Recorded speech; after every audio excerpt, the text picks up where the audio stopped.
Buenos días, Gran Canaria, bienvenidos y bienvenidas a este espacio, los desayunos de Canal 13 Digital. Les recordamos que nos pueden escuchar a través de la radio, su radio, la 94.8 de la frecuencia modulada, y como no, también a través de internet, www.canal13digital.com. Esta mañana estamos con la doctora Catalina Cárdenas. Buenos días, doctora. Muy buen día. Y hoy vamos a hablar de un tema bastante importante, que es los trastornos del sueño. Los trastornos del sueño, y en este caso, pues específicamente vamos a hablar un poco de lo que es el insomnio, que es ese tan terrible problema y tan temido por muchos pacientes, ¿no? Y bueno, vamos a empezar un poquito con una clasificación y demás, y dando una parte teórica. La clasificación internacional distingue tres grandes grupos de enfermedades del sueño, que son la disomnia, la parasomnia, que es el despertar confuncional, el sonambulismo y los terrores nocturnos, y los trastornos psiquiátricos del sueño. Dentro de la disomnia tenemos los trastornos intrínsecos del sueño, los trastornos extrínsecos del sueño y los trastornos del ritmo circadiano del sueño. Dentro de los trastornos intrínsecos del sueño se encuentra el insomnio. Y el insomnio, por definición, es la dificultad para conciliar el sueño o para permanecer dormido durante la noche, ¿no? Los episodios pueden ser unos episodios cortos, aparecen y desaparecen, o sea que digamos que son episodios pasajeros, durar hasta 3 semanas, que serían un insomnio de corto plazo, o ser de larga duración, que sí sería el insomnio crónico. Dentro de las causas tenemos que los hábitos del sueño que aprendimos de niños pueden afectar nuestro comportamiento del sueño como adultos. Por eso se ha hablado tanto de cómo enseñar a un niño desde que es pequeñito, o sea, desde que nace prácticamente, a cómo coger el sueño, cómo que aprenda a dormir solo en su habitación y que no se le esté cogiendo continuamente, para que así aprenda a dormir solo, ¿no? Y eso se va a trasladar después a la vida adulta en su ritmo del sueño. Los malos hábitos del sueño, del estilo de vida, que pueden caracterizar el insomnio o empeorarlo son acostarse a una hora diferente cada noche. Es muy típico además, y sobre todo en zonas turísticas además, sí. Un día te acuestas una hora, otro día otra y otro día por la mañana. Hacer siestas diurnas, muy frecuente, porque muchas veces nosotros, pues cuando va una persona que tiene insomnio, le preguntan, pero usted se acuesta, usted duerme durante el día, pero realmente mantienen una siesta, pero una siesta de la cual no son conscientes, porque a lo mejor se ponen delante de la tele y se duermen y no son conscientes de que a lo mejor ha pasado una hora, y esa hora ya les altera otra vez el ciclo del sueño, y por la noche vuelven a tener otra vez dificultad para dormirse. La baja calidad del ambiente para dormir, como demasiada luz, demasiado ruido, y yo diría también eso, la temperatura. La temperatura de la habitación debe estar ni demasiado alta ni demasiado baja. O sea, no se recomienda ni por encima de 24 ni por debajo de 12. O sea que ahí está, digamos, que tenemos que tener un ambiente muy cálido para poder dormir adecuadamente, sobre todo aquellas personas que tiene una dificultad de conciliación o una dificultad en el trastorno del sueño en sí. Pasar demasiado tiempo en la cama mientras se está despierto. Siempre se recomienda que aquellas personas que efectivamente que les cuesta dormirse, pues que se vayan a la cama justo cuando van a ir a dormir, pero no antes. Todos tendemos un poco ya en la vida esta actual que tenemos tele en la habitación, tenemos el iPad en la habitación y tenemos todo. Pues prácticamente hacemos la vida tumbados en la cama y vemos un poquito de aquí, un poquito de allá, y eso lleva pero siempre en personas que tienen dificultad en la conciliación, aunque en realidad en general no se recomienda para nadie, pero es lo que comentábamos antes, ¿no? Que hoy actualmente pues todas las personas prácticamente tienen una tele en el dormitorio. Y por otro lado yo pienso que también la tele en el dormitorio tiene que ver con el cansancio. Quiero decir, muchas veces si nosotros tenemos la tele en el salón y estamos todo el día de pie o todo el día trabajando, no podemos poner las piernas, digamos, en una posición que disminuya la varices, como digo yo. Si encima seguimos de pie o sentados hasta la noche, pues tampoco nos descansamos, y entonces tendemos a poner la tele, pero también para nosotros, digamos, descansar un poquito mientras vemos esa tele. Otro punto que sería importante sería el tema de trabajar turnos de tarde o de noche. Eso es muy frecuente también en el personal sanitario, sobre todo en los hospitales, que y sobre todo en enfermería. Y cambian los turnos. Exacto, que haces una mañana de tarde, una mañana de noche, otra mañana de mañana.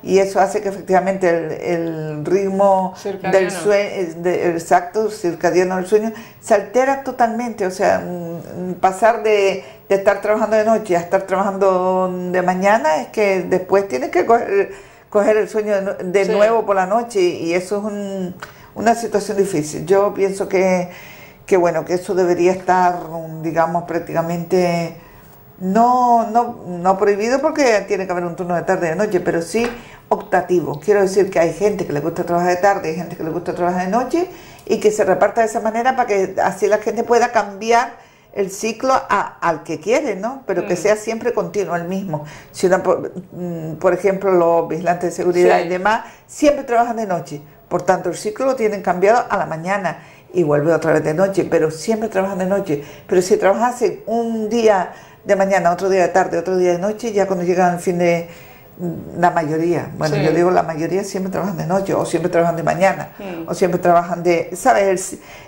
Tienden a mantener siempre el mismo turno, tienden, porque después eso, como son empresas privadas, pues depende de su empresa.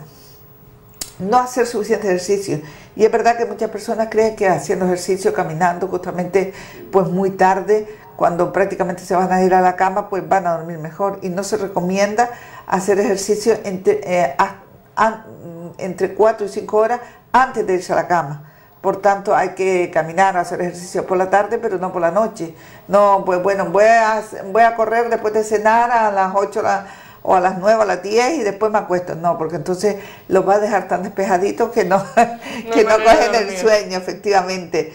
Es verdad, también con respecto al caminar, a hacer ejercicio durante la mañana, no tiene ninguna relación con la conciliación del sueño por la noche. Quiero decir que el ejercicio matutino no mejora el sueño nocturno, por tanto da igual, o sea, está muy bien porque es ejercicio, pero no es el ejercicio que se recomienda para conciliar el sueño, es el ejercicio por la tarde, pero eso, que no pase de las 4 o 5 horas antes de acostarse. Hay que tener en cuenta que nosotros, pues por el clima y demás, nos acostamos tarde generalmente. Antes de las 11 o las 12, pues prácticamente nadie se acuesta, ¿no? Salvo que tenga un problema muy así. Y yo creo que se puede pues ir al gimnasio por la tarde entre las 6 y las 8, o a ir a correr, o ir a caminar, o a nadar, todo, pero a esa hora sería, por la tarde. El uso de algunos medicamentos también altera el ritmo del sueño, como por ejemplo sustancias, no solo medicamentos, como el alcohol o determinados fármacos. El uso excesivo del tabaquismo, o sea, el fumar demasiado, y sobre todo por la tarde, la nicotina, digamos que es un estimulante del sistema nervioso, y hace que efectivamente no coja el sueño. El consumo excesivo de cafeína, lo mismo, tampoco se recomienda que se tome café a partir de las 4 o las 5 de la tarde. Yo creo que a partir de esa hora ya se debe dejar relajar el cuerpo para conseguir una auténtica, digamos, higiene del sueño, como se llama, ¿no? Sí. Acostumbrarse a determinados medicamentos para dormir lleva a insomnio, porque el día que no lo tiene, o el día, yo muchas veces que trabajo mucho en urgencias, me van pacientes porque se les ha acabado la pastilla de dormir, y realmente para mí, yo lo considero una urgencia, porque esa noche esa persona no duerme, y si no duerme, le lleva de nuevo a que visite el servicio de urgencia por la noche, y hay que pincharle algo o para darle, que se duerma. Para que se duerma, porque desde el momento que le falta la pastilla, ya no tanto, hay que reconocer que muchas pastillas crean dependencia, pero también dependencia física, pero también crean dependencia psicológica. O sea, ay, es que no tengo la pastilla, ¿qué voy a hacer? No me voy a poder dormir, y esa preocupación, la matraquilla esa que se llevan por la noche, ¿no? Eso es lo que puede hacer que no duerman realmente. Medicamentos para el resfriado, muchos de ellos son estimulantes. Sí. Yo me acuerdo que hace mucho tiempo un determinado medicamento que yo me lo tomaba para el resfriado, porque antes realmente no era este boom de ir al médico, tengo resfriadito, voy al médico, sino antes tú ibas y te comprabas un determinado medicamento muy conocido, que bueno, que ya como tampoco está protegido por la Seguridad Social, el Frenadol. El frenador llevaba cafeína, y la cafeína... ¿De insomnio? Sí, produce insomnio, efectivamente. Y yo ese me lo tomaba, pero me lo tomaba también para poder estudiar. Me despejaba. Y en cambio había gente que le producía el efecto contrario, porque le hacía más, como también tiene antihistamínico, le afectaba más la parte del antihistamínico, a mí no, a mí la cafeína. Las píldoras para adelgazar, muchas pastillas o tabletas pues llevan determinadas sustancias que estimulan o aceleran el metabolismo, por no decir muchas tabletas que conocemos que no se sabe cuál es la composición, y dentro le ponen, y como digo yo, dentro de esa pastilla va incluida anfetaminas y no lo pone. Entonces digamos que la anfetamina estimula mucho y si se la toman digamos por la tarde, aparte de que tiene un efecto nocivo, pues hace que no se concilie el sueño. Las cuestiones de salud mental, social y física pueden afectar los patrones del sueño, por ejemplo, trastornos por ansiedad, trastorno bipolar, patología del tiroides. Ahí vamos, porque la patología del tiroides es una patología muy importante en Canarias. Hay muchas personas que padecen y no lo saben, ni lo sabemos nosotros, porque digamos que hasta hace poco no se incluían las hormonas tiroideas como una prueba analítica de rutina en la medicina general, entre otras cosas porque había dificultad, no se hacía en el laboratorio de referencia que antes era vecindario, ahora es el Hospital Insular otra vez, y porque parece ser que era como una prueba más cara, ¿no? Actualmente yo pienso que teniendo en cuenta los trastornos que hay también de depresión, de obesidad, de insomnio y demás, yo a todas las personas le pido cada cierto tiempo pues una TSH, que es lo que se pide para saber si hay una patología y hormonas tiroideas, una patología del tiroides. El hipotiroidismo lleva a hipersomnia, digamos, y a obesidad, y en cambio el hipertiroidismo pues lleva pues a eso, a que está muy acelerado, a que no puede dormir y demás. También lleva la patología del tiroides a la depresión, con lo cual muchas veces estamos tratando como depresivos a aquellas personas que lo que en realidad tienen pues una patología del tiroides. Por tanto, aquí sí que insisto yo mucho, porque la patología del tiroides, siendo tan frecuente en Canarias, pues yo creo que merece una mención especial, ¿no? Sobre todo porque eso puede llevar a esa pérdida del sueño, o a eso, estoy dormida todo el día, he aumentado 20 kilos, y bueno, si realmente no lo investigamos, pues no lo vamos a saber. Los patrones del sueño con la edad tienden a cambiar, presentan dificultad en la conciliación del sueño y despiertan con más frecuencia, pero esto digamos que es un cambio del patrón del sueño de una normal, o sea que bueno, que es una evolución del ser humano que va cambiando el sueño de esta manera, o sea que tampoco hay que alarmarse cuando dice, bueno, pues me despierto un poquito más temprano, o no puedo, bueno, no duermo como antes. Es normal, tú sabes, es típico, por ejemplo, de los adolescentes, de los jóvenes, cuando empiezan a dormir muchísimo. Hay que tener en cuenta también que si la hormona, yo siempre lo digo, la hormona del crecimiento actúa durante el sueño, pues dejemos dormir un poquito a los adolescentes para que crezcan, que ya están altísimos, ¿no? Pero resumiendo, que casi la mitad del insomnio crónico tiene una causa psiquiátrica, como insomnio crónico. El resto está relacionado con enfermedades médicas y trastornos del sueño. El insomnio primario se diagnostica cuando no se identifica la causa, o sea, cuando no hay ninguna causa realmente que nosotros podamos averiguar, pues decimos que es un insomnio, digamos, primario, o insomnio idiopático, que también lo llamamos en muchas cosas, que no tiene una causa en sí. Entonces ese insomnio pues lo tratamos pues con las medidas higiénicas que decimos, y también con medicación. La higiene del sueño y el tratamiento del trastorno subyacente constituye la aproximación inicial del insomnio más importante, y pasamos a los síntomas.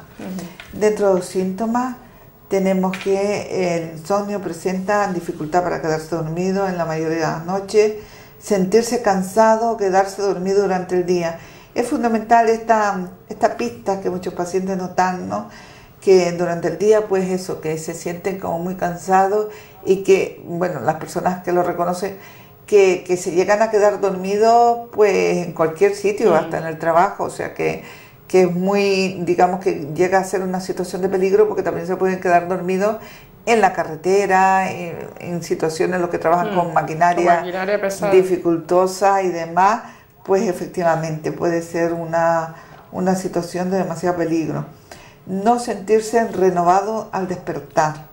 Hay personas pues, que efectivamente tienen un tipo de insomnio que es, digamos que es el insomnio intermedio que yo antes no hablé de, que es despertarse varias veces durante la noche, y eso hace que por la mañana amanezca, lo que te dice la gente, parece que me dan una paliza cuando yo me despierto, porque realmente no han tenido esa conciliación del sueño que le ha llevado a un descanso. Despertar, exacto, varias veces durante la noche, que era lo que decía antes. Y las personas con insomnio primario tienden a mantenerse pensando en dormir lo suficiente, y ello les genera más insomnio. Es muy típico que cuando una persona tiene insomnio, era lo que yo comentaba antes, es muy importante, si estás tomando un medicamento, que lo tengan siempre, porque cuando tienes insomnio tiendes a girar tu día, tu pensamiento durante el día, que por la noche no vas a poder dormir, con lo cual no puedes descansar, con lo cual no puedes trabajar el siguiente día, no puedes atender a los niños, no puedes atender... Y todo eso le va generando una ansiedad que le produce más insomnio, con lo cual ese es el insomnio que también por supuesto hay que tratar, ¿no? La falta de sueño sosegado puede impedir realizar las actividades de la vida cotidiana. En cuanto a las pruebas a realizar, pues son, digamos, el examen físico que se le realiza a toda persona, una historia clínica detallada, hacer hincapié, preguntarle si está consumiendo algún tipo de droga, si está consumiendo algún tipo de sustancia, porque muchas veces las personas o los usuarios del servicio canario y demás, pues se van a los herbolarios. Esos herbolarios, pues algunas de las sustancias que toman, como lo que quieren es adelgazar, pues tienen estimulantes que digamos que aceleran el metabolismo, y eso hace que les quite el sueño. Al quitarle el sueño, pues yo creo que se sienten más activos, pero le trae otro problemita consigo. Realizar una analítica, por supuesto, y la polisomnografía que se lleva a cabo también para el diagnóstico de apnea del sueño. Es hospitalario y... Hospitalario. En cuanto al tratamiento, pues hay que revisar los fármacos que está tomando el paciente, puesto que hay fármacos efectivamente que producen insomnio. Y en cuanto a los medicamentos a tratar, hay varias teorías, ¿no? Mucha gente, pues, muchos médicos, muchas personas son partidarias de no tomar nada en cuanto a los pacientes, ¿no? Yo no me puedo quedar dormido, pero no me dé nada. Digo, pero entonces le das indicaciones, ejercicio, una ducha relajante y demás. Pero otras que sí que quieren realmente un medicamento. Entonces, en cuanto a los medicamentos, no se recomienda aquellas benzodiazepinas de vida media larga, sino la de vida media corta, dadas durante poco tiempo para que no creen, digamos, una dependencia. También hay antihistamínicos que como efecto colateral producen aumento del sueño, y esa se puede aprovechar para lo mismo. Y otro medicamento muy importante son los antidepresivos, ya que muchas veces lo que hay es una depresión encubierta que le lleva a un insomnio. Dando un antidepresivo por la mañana, pues lleva a, digamos que por la noche concilia mejor el sueño. Debido a la situación de crisis económica a nivel mundial, ¿ha aumentado el nivel de estrés a nivel genérico de número de pacientes que acuden a consulta para solicitar este tipo de fármacos, ¿no? Y además da la sensación de que a lo mejor en la ciudad se duerme peor que en el campo, no sé, debido al ruido, debido a la contaminación en todos los sentidos. Yo no sé cuál es el motivo, pero efectivamente es así, pero no sé si tiene que ver un poco con la contaminación, un poco con todo, pero es verdad que hay personas, no solo el campo, yo diría que cuando cambian del ambiente habitual, como que se relajan, ¿no? Se relajan y efectivamente lleva a que tenga mejor sueño. Pero con respecto a la crisis, a la situación económica, yo sí que te puedo decir que por el tema de la pérdida del trabajo, he tenido que poner yo cantidad de medicamentos, tanto antidepresivos como para conciliar el sueño, como ansiolíticos. O sea que se ha disparado el consumo de medicamentos, porque es que la persona te lo pide porque se encuentra muy mal. He tenido en consulta, pues no hace mucho, pues una persona exactamente que llevaba 3 meses sin poder conciliar el sueño. 3 meses. Se aconseja entonces ir al especialista, ¿no? En ese momento. Claro, ¿Tanto tiempo sin dormir? Sí, pero no había acudido al médico. Entonces, como acudió al médico, lo primero que se le hace, pues indicarle, ponerle una medicación y y bueno, y hacerle una revisión después a ver cómo le ha ido, porque hay que tener en cuenta que ir al especialista sería ir a la unidad de salud mental, ¿no? Para el control. Sí. Y la unidad de salud mental está colapsada actualmente, entonces pues no podemos, solo los casos muy graves los podemos mandar, el resto los tenemos que tratar nosotros. No descuidarse entonces, doctor, en ese aspecto, o sea, si tú llevas 15 días sin poder dormir, pues acudir al médico de atención efectivamente, primaria. Cuando hay algo. Otra cosa son situaciones puntuales que te preocupan y que durante 1, 2 o 3 noches no puedes dormir. Sí. Por eso yo creo que le ha pasado a todo el mundo que tiene un problema cuando tiene un examen o cuando tiene, yo qué sé, pero hay problemas que se escapan, digamos, del control de la propia persona y de la sociedad. Digo, actualmente hay personas pues que tienen problemas con la hipoteca, problemas con, se van a quedar sin vivienda. Todos sus miembros en su familia, todos sus miembros en paro, o casi todos, o con un sueldo que no les llega. Entonces, en este caso, muchas veces, tanto el hombre como la mujer, en lugar de transmitir ese problema a la familia, porque no les quiere causar preocupación, sobre todo cuando son adolescentes, los hijos, demás, pues ellos, digamos, se guardan ese problema para ellos, tampoco van a un psicólogo, a un trabajador social, y llega un momento donde se le aflora por cualquier síntoma, y entre ellos está, por ejemplo, el insomnio. Le lleva a un insomnio, le lleva a un trastorno por ansiedad y le puede llevar a una gran depresión. Vivimos ahora mismo, yo pienso que en este país, en una situación de las peores conocidas en los últimos años, teniendo en cuenta que hubo un crecimiento muy bueno, con lo cual la gente pues adquirió viviendas, adquirió coches y demás, y de repente hubo una caída que la gente se quedó sin trabajo, sin dinero y prácticamente sin nada. Y también, doctor, los riesgos de no dormir, se reduce la calidad de vida, pues aumenta la hipertensión y sobre todo crea irritabilidad en todo lo que te rodea a nivel familiar, a nivel laboral. Efectivamente, las personas que no duermen bien por la noche, es típico cuando llegas al trabajo y llegas irritable y demás, dicen, ¿qué te pasó que no dormiste bien la noche? Esa pregunta es típica, ¿no? Y además, y también pasa mucho en los adolescentes que se quedan por la noche si los padres no los controlan y se meten con el ordenador, ¿no? Muchas veces chateando y demás, pues les puede dar las 2, las 3 y al siguiente día tiene que ir al instituto y no rinde, evidentemente, ¿no? Una persona que no descanse bien por la noche no rinde. Y además solemos llevar, doctora, los problemas a la cama, o sea, hoy he tenido un día fatal, mi hijo no sé qué, este tema me pasó. Todo eso lo llevas a tu cerebro y no consigues dormir. Vuelta va, vuelta viene, ¿no? Yo creo que sí que hay problemas efectivamente que los van rumiando, ¿sabes? Como si estuvieras rumiando. Sí. Los van dándole vuelta y no encuentran una solución, porque realmente cuando tú le das 3000 vueltas a un problema y no le encuentras una solución, yo creo que debes consultar pues bien a una persona que te pueda ayudar, o bien consultar, como digo yo, muchas veces no hace falta ni siquiera acudir a una unidad de salud mental ni nada de eso, sino pues a un amigo, una amiga, una persona, a tu médico de cabecera.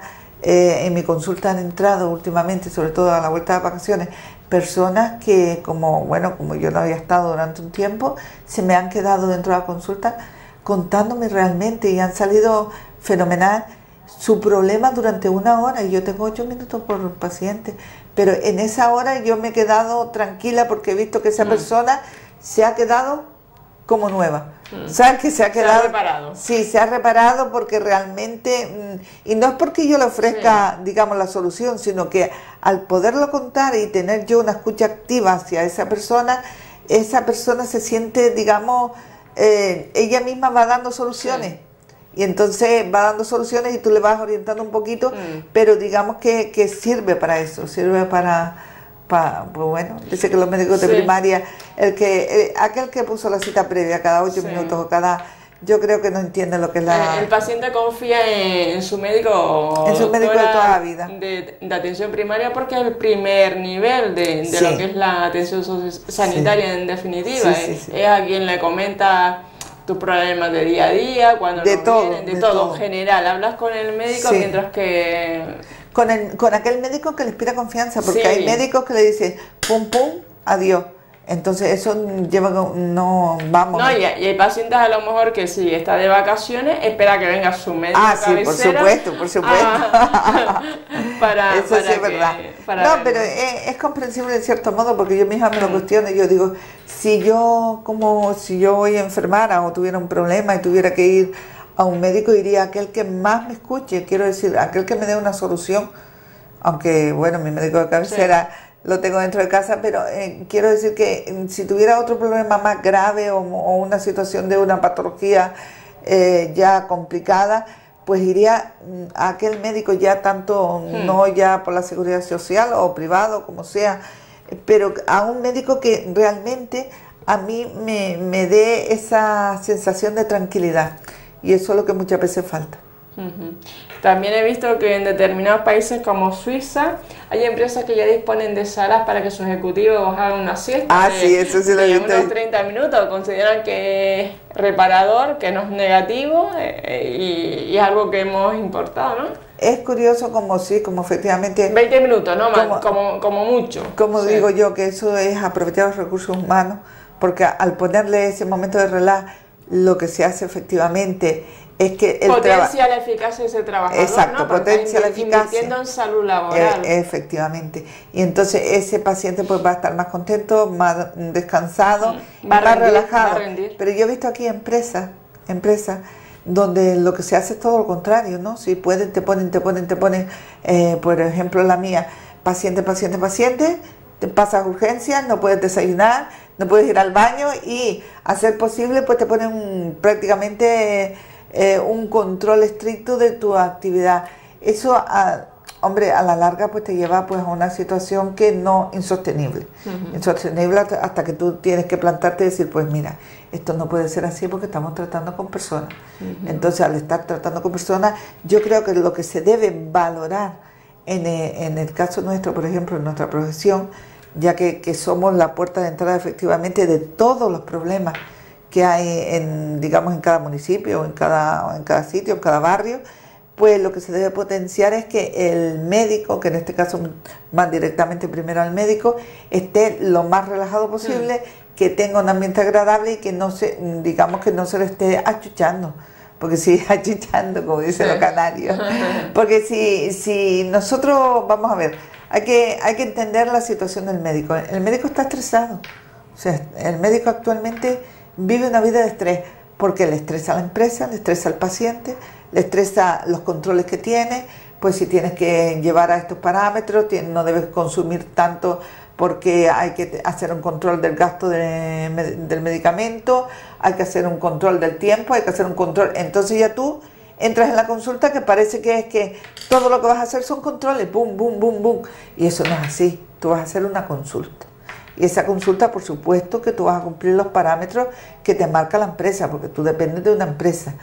Pero también es verdad que tú dependes de la satisfacción del usuario, porque además te lo dicen y te hacen una encuesta de satisfacción del usuario. Entonces, si realmente las cosas son así, te van a hacer una encuesta de satisfacción del usuario, sí, pues lo lógico es que te dejen un poquito, digamos, de libertad en ese aspecto, ¿no? Que no te estén, digamos, ahí como con las garras puestas, ¿no? Yo creo que el problema es que en la sanidad pues se ha organizado mal en el sentido de la atención primaria, en ese sentido, creo yo, en el sentido de llevar una cita previa estricta, muchas veces falta un médico, no se lo sustituye, se reparten los pacientes, con lo cual tampoco al repartirse los pacientes se van poniendo nerviosos, se genera un ambiente de crispación, y ese ambiente de crispación no es bueno ni para los pacientes ni para el médico, porque entonces cuando llegué de vacaciones, que llegó un momento donde yo dentro de mi consulta tenía 3 pacientes, uno que no sé qué, que necesita un papel urgente, otro, pues no sé qué hora tengo, otro que no sé qué, al final tú dices, bueno, vamos a dejarlo pasar, que estos son unos días, pero que al final, cuanto más estricta, cuanto más estructurada está una consulta y cuanto más se escucha al paciente, mejores resultados tenemos. Está claro, nosotros no trabajamos con máquinas, trabajamos con personas. Con personas, con seres humanos. Doctora, para terminar, resumiendo, Se aconseja... ¿Cómo evitar el insomnio? Digamos, o si ya lo tienes, ¿cómo tratarlo? Ya decíamos, ¿no? Pero ¿cómo evitar el insomnio? Yo creo que la mejor forma de evitar el insomnio en sí es con los hábitos de vida, digamos, saludables, con la higiene del sueño, lo que comentábamos antes. No, pues tener un ambiente agradable, no irse a la cama, digamos, a las 8 de la noche para luego dormirse a las 12. Porque sí, irse a la cama desde el momento que tengas sueño. Claro, porque entonces a las 12 efectivamente sí que no te vas a poder dormir. Y por lo demás eso, mantener un ritmo fijo de acostarse todas las noches a la misma hora. Que a los niños también se aconseja desde pequeños ya controlarlos el sueño, o sea, cuando están en el colegio, cuando son pequeñitos, en la etapa preescolar, infantil, ya siempre el mismo horario. Efectivamente, de siempre se recomienda efectivamente que a la misma hora y sobre todo a los niños, pues a determinada hora se le diga, te toca. ¿No quieres? Pues te toca. O sea, que lo que pasa muchas veces con las vacaciones, por ejemplo, es que como, claro, date cuenta que durante las vacaciones son casi 3 meses, donde los niños, muchos niños, no es el caso de, por ejemplo, los míos, no, pero se acuestan a las 12, a la 1, salen con los padres. Yo pienso que hay una edad para todos, ya serán grandes y ya saldrán, ¿no? De momento ellos les toca descansar, dormir, seguir un ritmo del sueño, hombre, quizás estarse un poquito más y demás, pero nunca llegar a acostarse a las 12 o a las 1 de la mañana, como he visto yo niños que me los han llevado a urgencias, que estaban despiertos a esa hora. Digo, ¿cómo es posible que tengas un niño o que lo tengas en una cena o que lo... Digo, si no tienes quien te lo cuide, hombre, no te queda otro remedio que te acompañe, ¿no? Pero no es lo ideal para la higiene del sueño de un niño. Para la higiene del sueño del mayor, pues lo mismo. Y en las personas, digamos, ya las personas muy mayores, pues eso es algo que hay que asumirlo, que el ritmo del sueño le está cambiando y que muchas veces te dicen, pues no duermo, pero es que luego durante el día, mientras se ponen delante de la tele, están cayéndose. Siesta, y se pega una siesta de 2 horas y nadie se entera. ¿Sabes? Porque además mientras está durmiendo, pues a lo mejor dice, parece que está viendo la tele y nadie lee.